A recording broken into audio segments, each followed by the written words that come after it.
राजन office जाने के लिए तैयार हो रहा था कि तभी अचानक उसके फोन की घंटी बजती है।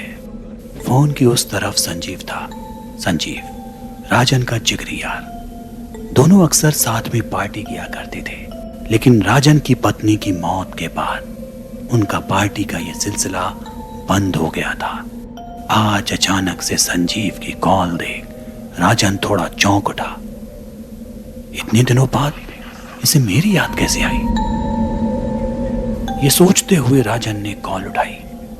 उस तरफ से संजीव ने हेलो कहा। राजन ने महसूस किया कि संजीव की आवाज थोड़ी दबी हुई है और उसके बोल लड़खड़ा रहे हैं, मानो वो बहुत डरा हुआ हो। जब राजन ने संजीव से पूछा कि क्या हुआ, वो परेशान लग रहा है, इस पर संजीव ने जवाब दिया, भाई गजब हो गया, धीरज भी वैसे मरा जैसे हमारे बाकी दोस्त। बस इतना सुनते ही राजन के पांव के नीचे से जमीन खिसक गई। उसके चेहरे का रंग उड़ने लगा और जोर जोर से रोने लगा। फोन के उस तरफ से संजीव उसे चुप कराने की कोशिश कर रहा था। संजीव लगातार राजन से कह रहा था कि यह वक्त रोने का नहीं बल्कि सोचने का है। अगर हमने अभी कुछ नहीं किया तो हम भी मारे जाएंगे। राजन ने संजीव की बात सुनकर खुद को संभालते हुए पहले धीरज के शव को देखने की बात कही। दोपहर करीब 1 बजे राजन और संजीव दोनों अस्पताल के मॉर्चरी पहुंचते हैं, जहां डॉक्टर उन्हें धीरज की लाश दिखाता है। शव देखते ही संजीव को चक्कर आ जाता है। जगह जगह से मांस के लोथड़े बाहर आ रहे थे। दाईं आंख के बीच से एक चीरे का घाव गर्दन तक जा रहा था। धीरज के शव की जीभ 2 हिस्सों में कटी हुई थी। डॉक्टर तुरंत शव को वापस ड्रॉर में सरका देता है। राजन अपने होश संभालते हुए भारी आवाज में डॉक्टर से पूछता है, डॉक्टर साहब, आपको क्या लगता है धीरज के साथ क्या हुआ होगा? डॉक्टर इस पर कुछ देर की चुप्पी साधता है और अचानक बोलता है, दरिंदगी। फिर वो मोर्चरी से चला जाता है। राजन समझ गया था कि धीरज की मौत का जवाब डॉक्टर के पास भी नहीं। रात करीब 2 बजे राजन अपने घर पर अकेला बैठा हुआ कुछ सोच रहा था कि तभी अचानक दरवाजे पर दस्तक होती है।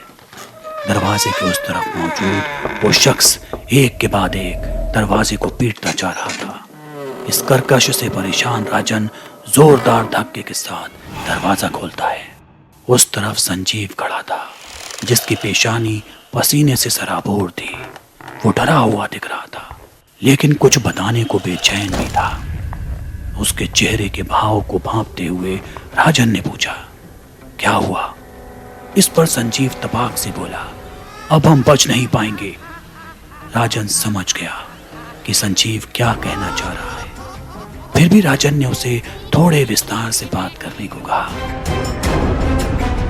संजीव ने एक बाबा के बारे में बताया जो भूत प्रेत से जुड़ी परेशानियों का समाधान करता है। दोनों उस बाबा के पास पहुंचते हैं।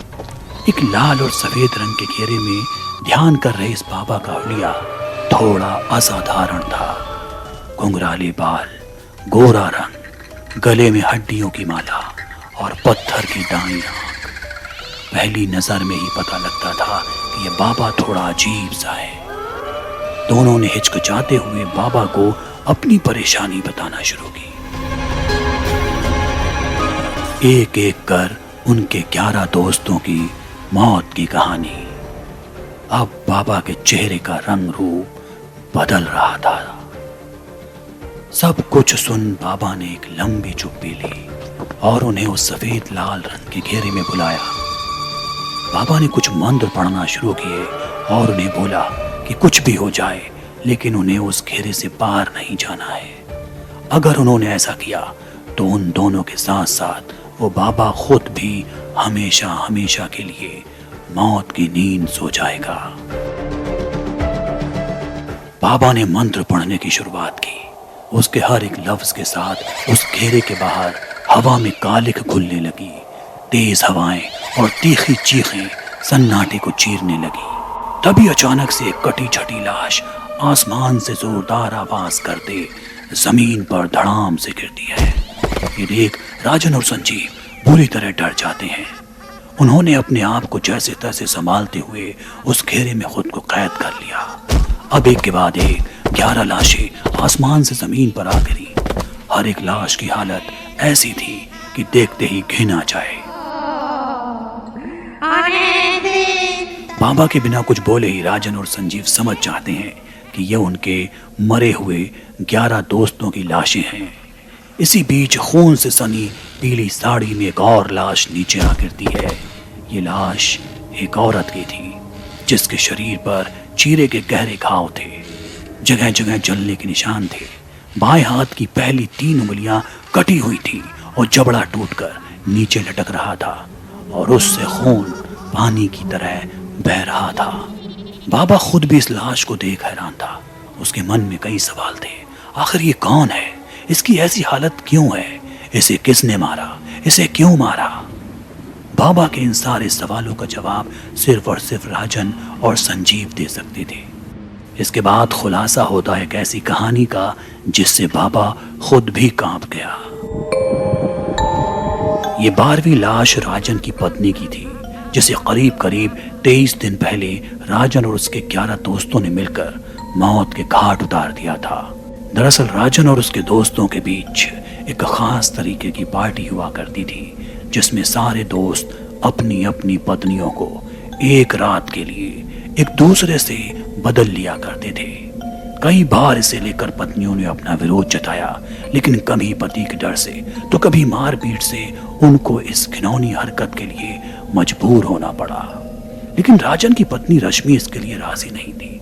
उसने न सिर्फ उसकी इस हरकत पर आपत्ति जताई बल्कि सबके सामने राजन को एक जोरदार थप्पड़ भी चढ़ दिया, जिससे गुस्साए राजन ने अपने 11 दोस्तों के साथ मिलकर उसके साथ दरिंदगी की और फिर उसे बुरी तरह से मौत के घाट उतार दिया। पूरी कहानी जानने के बाद बाबा राजन और संजीव की मदद करने से इनकार कर देता है और तुरंत वहां से दफा हो जाने का आदेश देता है। लेकिन डर की वजह से दोनों का शरीर कांप रहा था। वो कार चलाने के भी काबिल नहीं थे, लेकिन फिर भी राजन संजीव को लेकर कार की तरफ बढ़ता है। थोड़ी ही देर में कार रात के सन्नाटे को चीरती हुई सड़क पर दौड़ी चली जा रही थी। राजन के हाथ में कार का स्टीयरिंग था कि तभी अचानक उसे महसूस होता है कि जैसे उसके हाथ किसी ने जकड़ लिए हों। वो अपने हाथ हिलाने के काबिल भी नहीं रहा। कार सड़क पर दौड़े जा रही थी कि अचानक संजीव चीखता है, राजन सामने ट्रक!